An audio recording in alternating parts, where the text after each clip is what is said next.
బులెటిన్ల ముందుగా హెడ్లైన్స్. ఈరోజు కాంగ్రెస్ అధ్యక్షుడు శ్రీ ఖర్గే మరియు ప్రతిపక్ష నాయకుడు శ్రీ రాహుల్ గాంధీ ముఖ్యమైన సమావేశం జరిగింది. శ్రీశైలం జలాశయం గేట్లు మూసివేయడంతో ఒక్కసారిగా చేపల వేటకు మత్స్యకారులు ఎగబాత. విద్యారంగంపై శాసనమండలి సభ్యులు అశోక్ బాబు, మాజీ ఎమ్మెల్సీ ఏఎస్ రామకృష్ణ మీడియా సమావేశం.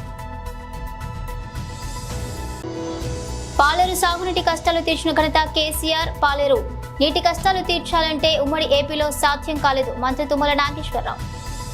ఈరోజు కాంగ్రెస్ అధ్యక్షుడు శ్రీ ఖర్గే మరియు అదేవిధంగా కాంగ్రెస్ పార్టీ ప్రధాన కార్యదర్శి రాహుల్ గాంధీ, రాష్ట్ర ఇన్ఛార్జ్ మరియు భారత జాతీయ కాంగ్రెస్ రాష్ట్ర అధ్యక్షుల సమక్షంలో ఒక ముఖ్యమైన సమావేశం జరిగింది.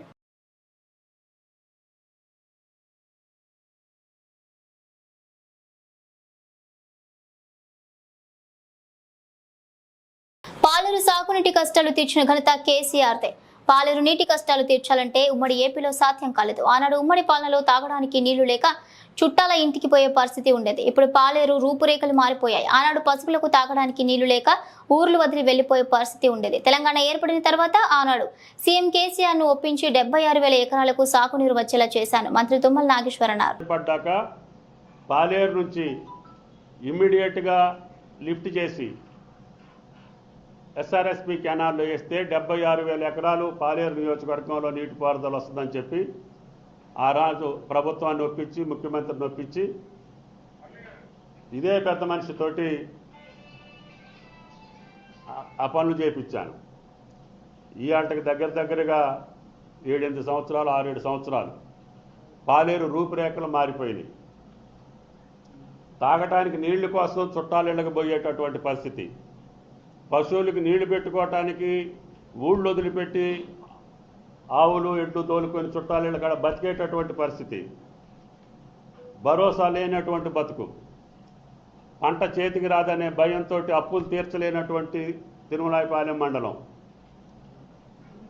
అటువంటి మండలాన్ని సస్యశ్యామలం చేసినటువంటి సంతృప్తి నాకుంది. దేశ ప్రధాని నరేంద్ర మోదీ ఇచ్చిన పిలుపు మేరకు హర్ ఘర్ తిరంగా కార్యక్రమంలో భాగంగా పెద్దపల్లి జిల్లా రామగుండం పారిశ్రామిక ప్రాంతంలో బీజేపీ శ్రేణులు తిరంగా ర్యాలీ నిర్వహించారు.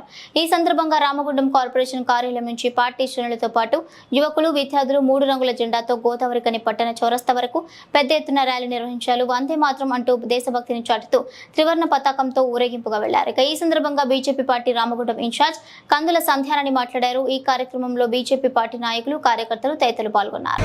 వందే మాతరం, భారత్ మాతాకి జై అంటూ పెద్ద ఎత్తున నినాదాలతో ఈరోజు ర్యాలీ నిర్వహించడం జరుగుతూ ఉన్నది. అయితే ప్రతి ఒక్కరం కూడా దేశభక్తితోటి దేశాన్ని ముందుకు తీసుకుపోవడం లోపల నరేంద్ర మోడీ గారు చేస్తున్నటువంటి ప్రయత్నంలో మనమంతా కూడా భాగస్వాములు కావాల్సినటువంటి అవసరం ఉంది.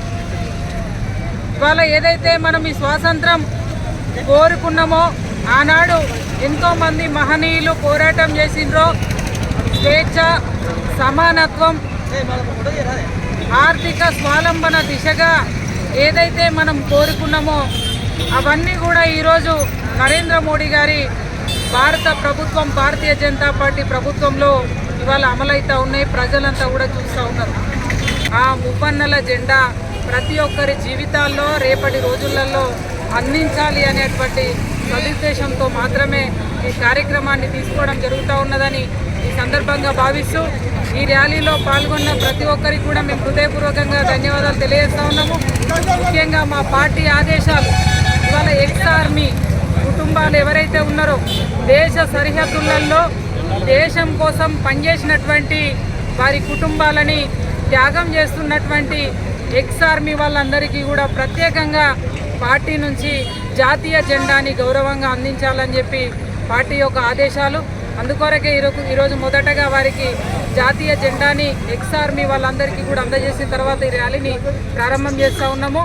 పెద్దపల్లి జిల్లా గోదావరికని పట్టణ జనగామ శివార్లో ఇటీవల ఏర్పాటు చేసిన తాత్కాలిక నివాసాలను రామగుండం బల్దియా అధికారులు ఈరోజు కూల్చివేస్తున్నారు. అయితే ఈ ప్రాంతంలో 100 కోట్లతో మురుగునీటిని శుభ్రం చేసే ఎస్టీపీలను నిర్మించనున్నట్లు మున్సిపల్ కమిషనర్ శ్రీకాంత్ తెలిపారు. ఈ మేరకు తాత్కాలికంగా వేసుకున్న నివాసాల ప్రజలతో రాజీ కుదిర్చి కూల్చివేస్తున్నట్లు కమిషనర్ పేర్కొన్నారు. సిపిఎం ఆధ్వర్యంలో గత 2 ఏళ్ల క్రితం ఏర్పాటు చేసుకున్న 350 తాత్కాలిక నివాసాలను నేలమట్టం చేస్తున్నారు. తిరిగి వీరందరికీ మరో ప్రాంతంలో నివాసాలు కల్పించేందుకు ఏర్పాటు చేస్తున్నట్లు అధికారులు పేర్కొన్నారు. నివాసాలను తొలగించడంతో పాటు మరో ప్రాంతంలో వీలైనంత తొందరగా ఇందిరమ్మ ఇంటి నిర్మాణం కల్పించాలని సిపిఎం నాయకులు యాకయ్య కోరారు. 100% మీకు పట్టాలిస్తాం, ఇంటి నెంబర్ ఇస్తారని హామీ ఇవ్వటం జరిగింది. ఇదే స్థితిలో రామగుండం కార్పొరేషన్కు 100 కోట్లు మంజూరైనాయి. ఎస్టీపీ నిర్మాణం చేయాలి. 350 ఇళ్ల నిర్మాణం చేస్తే అందులో 160 ఇళ్ళు ఎఫెక్ట్ అవుతున్నాయి. కాబట్టి సిపిఎం పార్టీ జిల్లా కమిటీ తోటి ప్రభుత్వ అధికారులు, కలెక్టర్ గారు, ఏసీపీ, డీసీపీ, కమిషనర్ మరి ఎమ్మెల్యే తరపు ప్రతినిధులు కూడా చర్చించడం అనేది జరిగింది. అనివార్యంగా 160 ఇళ్ళు తీసివేయటానికి కూడా మేమందరం కూడా సిపిఎం పార్టీ ఇక్కడ గుడిసెవాసులు అంగీకరించడం అనేది జరిగింది. ఇక్కడే ఉన్న స్థలంలో ఇక్కడ స్థలం ఇస్తారని చెప్పారు. ఇక్కడ 1000 ట్రిప్పుల మట్టి పోస్తామని చెప్పారు. ఇక్కడ ఇందిరమ్మ ఇల్లు 5 లక్షల రూపాయల స్కీమ్ మంజూరు చేస్తారని మరి మాంకా స్వామి గారు, డిటి బాలరాజు గారు, ఏసీపీ గారు, డీసీపీ గారు, శ్రీకాంత్ గారు చెప్పారు. అందుకోసమే ఈ 160 మందికి ఇదే స్థలంలో వేస్తానికి సిపిఎం పార్టీ రాత్రి స్పష్టంగా చెప్పింది. వాళ్ళు కూడా అంగీకరించారు. కాబట్టి ఆ నష్టపరిహారం 5 లక్షల రూపాయలు చెల్లించాలని, మంజూరు చేయాలని సిపిఎం పార్టీ సందర్భంగా విజ్ఞప్తి చేస్తుంది. కాకపోతే మరో పెద్ద పోరాటం చేసి ఇక్కడే వాళ్ళకి ఇల్లు ఏపిస్తామని సిపిఎం పార్టీ జిల్లా కమిటీ సందర్భంగా తెలియజేస్తూ ఉంది. రాజన్న సిరిసిల్ల జిల్లా ఎల్లారెడ్డిపేట మండలం రాచర్ల బొప్పాపూర్ గ్రామంలో ఈ రోజు కాంగ్రెస్ నాయకులు లబ్ధిదారుడు బత్తుల రాములకు సీఎం రిలీఫ్ ఫండ్ కింద వచ్చిన 60,000 రూపాయల చెక్కును అందించారు. నిరుపేద కుటుంబానికి చెందిన బత్తుల రాములు గత కొద్ది రోజులుగా అనారోగ్యంతో బాధపడుతూ వివిధ ఆసుపత్రుల్లో చికిత్స పొందిన రాములకు సీఎం రిలీఫ్ ఫండ్ మనోధైర్యాన్ని అందించిందని తెలిపారు. మాజీ జెడ్పీటీసీ ఏలూరి రాజయ్య బడుగు బలహీన వర్గాలకు సీఎం రిలీఫ్ ఫండ్ ఎంతో సహాయపడుతుందని, కాంగ్రెస్ ప్రభుత్వం అభివృద్ధిలో దూసుకుపోతుందని, రైతులకు 1,50,000 వరకు రుణమాఫీ కూడా చేసిందని మాట్లాడారు. రాబోయే రోజుల్లో 2 లక్షల వరకు రుణమాఫీ చేస్తుందని అన్నారు. కొందరు వ్యక్తులు ఏమంటారంటే, కొందరు వేరే ప్రతిపక్షం ఏమంటుందంటే చెక్కులు వస్తలేరు, పైసలు వస్తలేవు, అదే మేము ఇచ్చినాం చేసినామంటే, సరే అప్పుడు మీ చెక్కులే ఇప్పటిదాకా ఆగినాయి, మీరు వచ్చే చెక్కులే ఇప్పటిదాకా ఆగినాయి. ఎందుకంటే 8 నెలల తర్వాత అదే మా ముఖ్యమంత్రి, మీరు ఆపిన చెక్కులే మా ముఖ్యమంత్రి గారు ఇప్పుడు రిలీజ్ చేసి అది మీరు వస్తుర్రు. అంతేగాని మీరు చేసింది ఏం లేదు. ఇలా ఇప్పుడు వస్తాయి. కాకపోతే ఇప్పుడు మొన్నటిదాకా ఎలక్షన్ కోడ్ ఉండే, దాని తర్వాత ఆ ఎలక్షన్లో ఇది మళ్ళీ మంత్రివర్గ విస్తీర్ణ కూడా కాలేదు కాబట్టి కొద్దిగా లేట్ అవుతుంది. కాబట్టి దీంట్లో ఎలాంటి సందేహం లేదు. ప్రతి ఒక్కరికి అర్హులందరికీ చెక్కులు వస్తాయని ఈ ద్వారా తెలియజేసుకుంటున్నాం. ఈరోజు కాంగ్రెస్ పార్టీ ఆధ్వర్యంలో కాంగ్రెస్ ప్రభుత్వం సిఎంఆర్ఎఫ్ నిధుల మంజూరులో రాచర్ల బొప్పాపూర్ గ్రామానికి చెందినటువంటి బత్తుల రాములు గారికి 60,000 సిఎంఆర్ఎఫ్ చెక్కుల పంపిణీ చేయడం జరిగింది. ఇది వీరికి ఎంతో సహాయపడుతుందని ఆశిస్తున్నాం. ఎందుకనే బడుగు బలహీన వర్గాల కోసం ప్రభుత్వం ఏదైతే ఉందో సిఎంఆర్ఎఫ్ అనేటువంటిది ఇన్ని రోజులు, చాలా రోజుల నుంచి, ఒక 7-8 నెలల నుంచి ఆగిపోయినాయి. ప్రభుత్వం వచ్చిన తర్వాత స్క్రూటిన్ చేసేసి సిఎంఆర్ఎఫ్ చెక్కులు ఇవ్వడం జరుగుతుంది. అలాగే ఆరోగ్యశ్రీ కూడా 5 లక్షలు ఉన్నటువంటి నిబంధన ఏదైతే ఉందో దాన్ని 10 లక్షలకు చేసినటువంటి ఘనత కూడా రేవంత్ రెడ్డి గారి ప్రభుత్వానికి దక్కుతుందని చెప్పక తప్పదు. ఈ ప్రభుత్వం, ఈ కాంగ్రెస్ ప్రభుత్వం ఏదైతే ఉందో ప్రజల పక్షాన, ప్రజల కొరకు పనిచేయడానికి వచ్చిందని చెప్పక తప్పదు. ఎప్పుడైనా ప్రజల పక్షాన ఉండి ప్రజల పక్షానే కొట్లాడుతుంది. నిన్నగాక మొన్న రైతు రుణమాఫీ ఏదైతే ఉందో 1,50,000 పూర్తి చేయడం జరిగింది.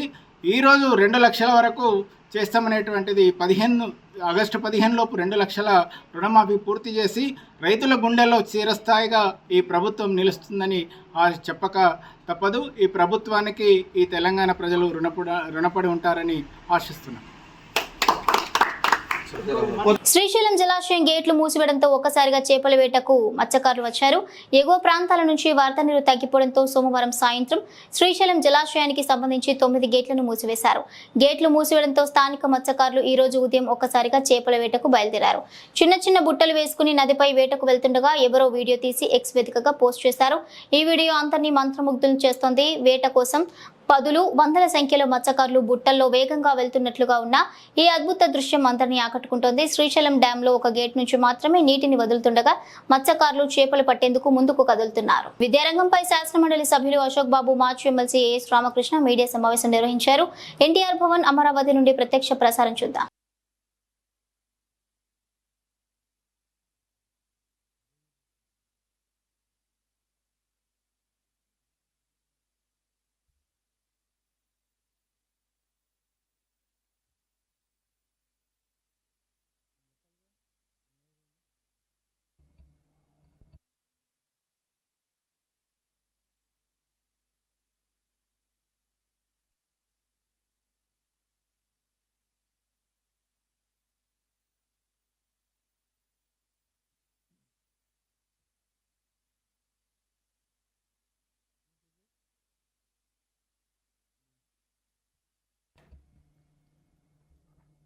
అందరికీ నమస్కారం. తెలుగుదేశం ప్రభుత్వం అధికారంలోకి వచ్చిన తర్వాత విద్యా వ్యవస్థని దాన్ని కొంత సర్దుబాటు చేసి ప్రక్షాళన చేసి క్వాలిటీ ఆఫ్ ఎడ్యుకేషన్ పెంచాలనే ఆలోచనతో మరి గౌరవ నారా లోకేష్ గారు ఆ మినిస్ట్రీని తీసుకోవడం జరిగింది. ఆయన వ్యక్తిగతంగా కలిసినప్పుడు కూడా ఎందుకు మీరు విద్యాశాఖ తీసుకున్నారంటే లేదు విద్య అనేది సమాజానికి ఒక ఫౌండేషన్ లాంటిది, దాన్ని ఇంప్రూవ్ చేయాలి, క్వాలిటీ ఎడ్యుకేషన్ తేవాలని నేను కృతనిశ్చయంతో ఉన్నాను. ఎంత కష్టపడైనా సరే ఈ శాఖని ఒక మోడల్ శాఖ చేయాలని చెప్పి ఆయన చెప్పడం జరిగింది. అయితే గత ప్రభుత్వం నేషనల్ ఎడ్యుకేషన్ పాలసీ పేరుతో చేసిన అవకతవకలు కానీ లేదంటే అసమర్థ నిర్ణయాల వలన విద్యా వ్యవస్థ మొత్తం నాశనం అయిపోయింది. ఆ నేషనల్ ఎడ్యుకేషన్ పాలసీలో అంతకుముందున్న మనకు స్కూల్ సిస్టమ్ అంటే primary school, high school, college, దీన్ని మూడింటిని 6 విభాగాలుగా చేసి ప్రీ స్కూలు అంటే మనం డే కేర్ అంటాం. ఆ డే కేర్లోనే అంగన్వాడీలు ఎవరైతే ఉన్నారో అక్కడ ఫస్ట్ క్లాస్, సెకండ్ క్లాస్ కలిపి 3rd, 4th, 5th, 6th, 7th, 10th వరకు ఒక హై స్కూల్గా పెట్టి స్కూల్స్ అన్నీ ఆ మ్యాపింగ్లో అసలు ఏ స్కూల్ ఎక్కడ ఉందో తెలియని పరిస్థితి తీసుకొచ్చారు. దాంతో ఏమైంది, 3వ తరగతి వరకు అంతవరకు ఇంటి పక్కన చదువుకునే పిల్లలు 4-5 కిలోమీటర్లు వెళ్ళాల్సి వచ్చింది. ఆ రకంగా ఇవాళ దాదాపు 2 లక్షల చిల్లరు డ్రాప్అవుట్స్ ఉన్నాయి. అమ్మఒడి ఇచ్చామన్నారు, బ్యాగులు ఇచ్చామన్నారు, లేదంటే ఇంకోటి ఇచ్చామన్నారు. ఏమిచ్చినా స్కూళ్ళు దూరం అవుతే పిల్లలు స్కూల్కి వెళ్ళరు. దీనివల్ల ప్రైవేటు స్కూల్స్లో అడ్మిషన్ పెరిగింది. ప్రభుత్వం స్కూల్స్లో డ్రాప్అవుట్స్ పెరిగినాయి. 2 లక్షల చిల్లరు డ్రాప్అవుట్స్ ఉన్నాయని వీళ్ళు అధికారికంగా లెక్కలు ఉన్నాయి. కాబట్టి దీన్ని మనం అడ్జస్ట్ చేయాలి, దీన్ని బాగు చేయాలి, ఈ విద్యా వ్యవస్థని కొంత ట్రాక్లో పెట్టాలనే ఉద్దేశంతో మరి ఎలక్షన్ మేనిఫెస్టోలో కూడా ఏం చెప్పారు తెలుగుదేశం తరఫున, ఒక పిల్లవాడికి కాదు ఎంతమంది పిల్లలు ఉన్నా కూడా అంతమందికి 15,000 ఇస్తామని చెప్పడం జరిగింది. అంటే ఆయన ఏం చేశారు, గతంలో రంగులు లేదంటే నాడు నేడు ఇలా ఇష్టం వచ్చినట్టు 1000 కోట్లు ఖర్చు పెట్టి అది ప్రొడక్టివిటీకి ఎటుకు పనికి రాకుండా చేయడం జరిగింది. కానీ ఇప్పుడు పిల్లలకి ఇవ్వాల్సిన డబ్బుని తల్లులకి ఇవ్వటమా పిల్లలకి ఇవ్వటమా ఇచ్చిన తర్వాత కనీసం ఆర్థికంగా వాళ్ళకి నిలబడతాకి, పిల్లవాళ్ళు వచ్చి స్కూల్లో చదువుకోవడానికి కొంత అవకాశం ఉంది. కాబట్టి తెలుగుదేశం ప్రభుత్వం ఎలక్షన్ మేనిఫెస్టోలో ప్రతి పిల్లవాడికి ఈ రాష్ట్రంలో ఎంతమంది ఉన్నారో అంత పిల్లవాళ్ళకి కూడా 15,000 ఆ కండిషన్స్ బట్టి ఇవ్వడం జరుగుతుంది అనేది అందరికీ తెలిసిన విషయమే.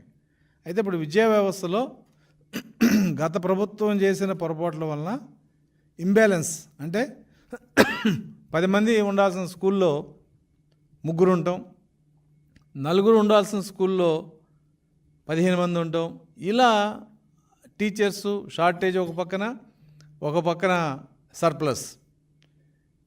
చాలామంది గ్రామాల్లో కానీ దీంట్లో కానీ ఏంటి స్కూళ్ళ పరిస్థితిని అడుగుతుంటే మేము విద్యాశాఖలో అడిగాం స్టాటిస్టిక్స్ కావాలని చెప్పి. కొత్త నేషనల్ ఎడ్యుకేషన్ పాలసీ వలన దాదాపు 5,000 స్కూళ్ళు, అంటే అది మూతపడిందని చెప్పలేం, కానీ ఫంక్షనింగ్ అవుతలేదు. ఎందుకంటే గతంలో ఏదైతే ప్రైమరీ స్కూల్గా ఉందో అందుట్లో 3, 4, 5 తరగతులు తీసేయటం వలన ఆ స్కూల్లో 1, 2 తరగతులు మాత్రమే ఉన్నాయి. కాబట్టి అక్కడ స్ట్రెంగ్త్ లేదు. ఈ 3, 4, 5 తీసుకెళ్ళి పక్కన ఉన్న హై స్కూల్లో కలిపారు. కలపడం వలన అక్కడ స్ట్రెంగ్త్ పెరిగింది, అక్కడ టీచర్లు లేరు. కాబట్టి ఈ వ్యవస్థ అంతా కూడా అటు ఇటు చెదిరిపోయి అసలు క్వాలిటీ ఆఫ్ ఎడ్యుకేషన్ అనే పదం ఇవాళ మర్చిపోయే పరిస్థితికి వచ్చింది. 5వ క్లాస్ పిల్లలు ఇంకా కొంతమంది ఈ అంకెలు కూడా గుర్తుపెట్టుకోలేని పరిస్థితిలో ఉన్నారంటే ఎడ్యుకేషన్ వ్యవస్థ ఎంత దిగజారింది గత 5 సంవత్సరాలు అనేది మనం మాటలో చెప్పలేని పరిస్థితి. ఏ వ్యవస్థ తప్పుదారి పెట్టినా లేదంటే ఇంకో జరిగినా 1 సంవత్సరంలోనూ 2 సంవత్సరాల్లోనూ వ్యవస్థను సరిచేయచ్చు. కానీ విద్యా వ్యవస్థ కానీ తప్పుదారి పెడితే దాన్ని సరిచేయాలంటే ఒక తరం తీసుకుంటుంది. ఇవాళ గత ప్రభుత్వం చేసిన నిర్ణయాల వలన ఇవాళ ఈ ప్రభుత్వం దాన్ని సరిచేయాలంటే ఉపాధ్యాయ సంఘాల సహాయం కూడా అవసరం. అందుకనే విద్యాశాఖ మంత్రి గారు అధికారంలో రాగానే ప్రభుత్వం గ్యారంటీ పెన్షన్ స్కీమ్ జీవోని అబెన్స్లో పెడతాం. మరుగుదొడ్లు లేదంటే కొన్ని అభ్యంతరకరమైన యాప్లు ఏవవుతుందో గత ప్రభుత్వం ఉపాధ్యాయులతో చేయించిందో ఆ యాప్లను కూడా తీసేయటం జరిగింది. ఈ ప్రభుత్వం ఉద్యోగస్తులకి ఉపాధ్యాయులకి ఖచ్చితంగా మేము మిమ్మల్ని ఒక గౌరవమైన స్థానంలో పెట్టి మీకు ఇవ్వాల్సిన గౌరవాన్ని మేము ఇస్తామని చెప్పి చాలా స్పష్టంగా చెప్పింది. అయితే ఇవాళ ఈ గత ప్రభుత్వం చేసిన ఈ జాతీయ విద్యా దీని కింద ఏదైతే స్కూల్స్ అడ్జస్ట్మెంట్ జరిగిందో దానివల్ల ఏమైంది, 5,000 స్కూల్లో టీచర్స్ ఎక్కువ తక్కువ అవడం జరిగింది. 11,000 స్కూల్లో ఏకోపాధ్యాయ స్కూళ్ళు ఉంటారు అవి వాళ్ళ 11,000 ఉన్నాయి. అంటే 11 ప్లస్ 5,000 16,000 స్కూల్లో వ్యవస్థ మనం ఆశించినట్టుగా లేదు. ఉన్న 46,000 స్కూళ్ళలో 48,000 స్కూళ్ళలో 16,000 స్కూళ్ళు ఇలా కుంటుతూనో లేకపోతే ఇదే ఉంటే అసలు విద్యా వ్యవస్థకి పునర్జన్మ ఎప్పుడు వస్తుంది? అందుకని ఈ ఉపాధ్యాయుల సర్దుబాటు అనే ఒక అంశాన్ని మరి విద్యాశాఖ తెర మీద తీసుకురావడం జరిగింది. అంటే ఎక్కువ ఉన్న చోట అక్కడ టీచర్లను తీసి ఎక్కడైతే లేరో సబ్జెక్ట్ వైజ్గా అక్కడ అడ్జస్ట్ చేయాలని, అలాగే కొన్ని చోట్ల ఏదైతే కంపల్సరీగా ఉండాల్సిన టీచర్స్ లేరు, లాంగ్వేజ్ కానీ మ్యాథ్స్ కానీ ఇంగ్లీష్ కానీ లేని చోట అవసరమైతే బయట నుంచి అన్నా తీసుకుని టీచర్లు కనుక చాలకపోతే విద్యా వాలంటీర్లు కూడా అక్కడ అపాయింట్ చేయండి అని చెప్పి ముఖ్యమంత్రి గారు ఈ మధ్యనే చెప్పడం జరిగింది. రెండో అంశం ఏంటంటే పాత ప్రభుత్వం విద్యా వ్యవస్థని ఎంత దారుణంగా నాశనం చేసిందంటే బైజూస్ అనే వ్యవస్థను తీసుకొచ్చి ట్యాబులు కొని అది ఎందుకు పనికి రాకుండా చేసింది. ఆ వ్యవస్థ ఇవాళ కొన్ని 100 కోట్లు ఖర్చు పెట్టారు, అయిపోయింది.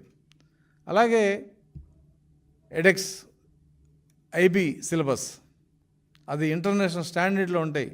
ఐబీ సిలబస్తో ఉన్న స్కూల్ హైదరాబాద్ లాంటి మహానగరంలో 2, 3 ఉన్నాయి. అది మన హై స్కూల్లో పెట్టమని చెప్పి గత ప్రభుత్వం నిర్దేశించింది. మొత్తం ఇంగ్లీష్ మీడియంలో ఉండాలని చెప్పి ప్రభుత్వం చెప్పింది. అలాగే సిబిఎస్ సిలబస్ ఉండాలని చెప్పి ఒక 1000 స్కూళ్ళు ప్రయోగాత్మకంగా పెట్టింది. అంటే ఈ ప్రయోగాలతోనే విద్యా వ్యవస్థలో ఇబ్బందికరమైన పరిస్థితులు వచ్చినాయి. వాటిని సరిచేయటానికి ఖచ్చితంగా ఉపాధ్యాయ సంఘాలు సహకరించాలని చెప్పి చాలాసార్లు విద్యాశాఖ మంత్రి గారు పదే వాళ్ళని కోరటం జరిగింది. అందుట్లో భాగంగా మొదటి అంశంగా ఈ అడ్జస్ట్మెంట్ సర్దుబాటు చర్య చేపట్టడం జరిగింది. టాఫెల్ ట్రైనింగ్ని క్యాన్సిల్ చేస్తామని హామీ ఇవ్వడం జరిగింది. అలాగే ఇంగ్లీష్ మీడియం తెలుగు మీడియం మీద కొంత చర్చించి నిర్ణయం తీసుకుంటా అన్నారు. అలాగే ఏదైతే ఈ బైడెక్స్ ఎడెక్స్ ఐబీ సిలబస్ను రద్దు చేయడం ఖచ్చితంగా జరుగుద్ది. సిబిఎస్ను కూడా మరి రద్దు చేసే దిశగా నిర్ణయాలు తీసుకుంటే దానివల్ల వచ్చే మరి ఫలితాలు ఏంటనేది కూడా ఒక ఆలోచన ఉంది. అంటే గత ప్రభుత్వం మన విద్యా వ్యవస్థని డ్యామేజ్ చేయడానికి ఏ నిర్ణయాలు తీసుకున్నారో అవన్నీ కూడా రద్దు చేయాలనే ఉద్దేశం ఈ ప్రభుత్వం ఉంది. ఆఖరిగా అతి ముఖ్యమైన 117 జీవో అంటే ఏదైతే నేషనల్ ఎడ్యుకేషన్ పాలసీకి అనుగుణంగా ఈ రాష్ట్రంలో ఇచ్చిందో ఈ 3-4-5 తరగతుల్ని హై స్కూల్ కలపటం, టీచర్లని అడ్జస్ట్ చేయటం, దీనివల్ల విద్యా వ్యవస్థ మొత్తం ఎటు అర్థం కాని పరిస్థితులు ఉంటాం. ఆ జీవో రద్దు చేయడానికి ప్రభుత్వం నిర్ణయం తీసుకుంది ఆల్రెడీ. అయితే అది కేంద్ర ప్రభుత్వం యొక్క పాలసీతో ముడిపడి ఉంది కాబట్టి విద్యావేత్తలతో, స్టేక్ హోల్డర్తో మాట్లాడి మరి ఈ విద్యా సంవత్సరం రద్దు చేయటమా లేదంటే వచ్చే విద్యా సంవత్సరం నుంచి రద్దు చేయటమా అనేది ప్రభుత్వం చర్చల్లో ఉంది. రద్దు చేసే నిర్ణయం అయితే ఆల్రెడీ ప్రభుత్వం తీసుకుంది. కాబట్టి ఈ పరిస్థితుల్లో ఈ విద్యా వ్యవస్థని కొంచెం ముందుకు తీసుకెళ్లే ప్రయత్నంలో భాగంగా సర్దుబాటు అనే ఒక అంశాన్ని ప్రభుత్వం ప్రవేశపెట్టింది. దాని మీద కొన్ని గైడ్లైన్స్ ఇచ్చింది. అయితే ఇక్కడ ఉన్న ఇబ్బంది ఏంటంటే ఈ సర్దుబాటుకి కొన్ని టీచర్ సంఘాలు కొన్ని సలహాలు ఇవ్వడం జరిగింది, కొన్ని టీచర్ సంఘాలు యుద్ధం ప్రకటించడం జరిగింది. సలహాలు ఇవ్వటం, సంప్రదింపులు చేయటం ఇవాళ అది ప్రథమల అంకం. ఏ యుద్ధానికైనా రాజులు యుద్ధం చేసినా కూడా రాయబారాలు పంపించేవాళ్ళు. రాయబారాలు ఫెయిల్ అవుతూనే యుద్ధం చేసేవాళ్ళు.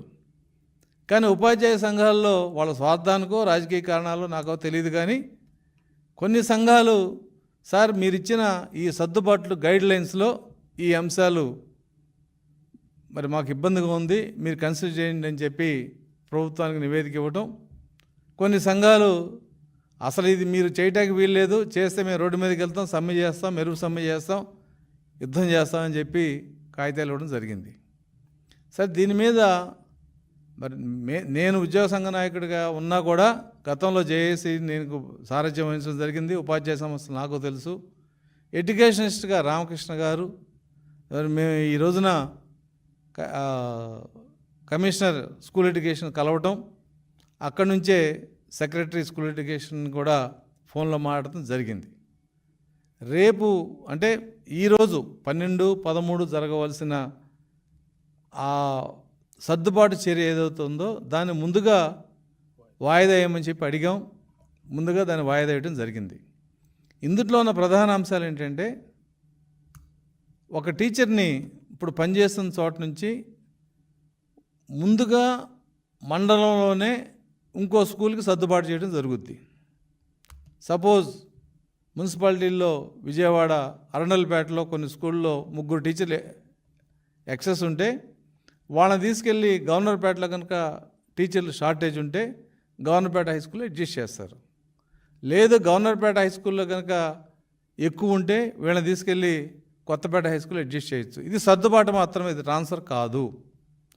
అది కూడా టీచర్స్కి ఇబ్బంది లేకుండా మండలంలోనే ముందు ఈ సర్దుబాటు చర్య చేపట్టడం జరిగింది.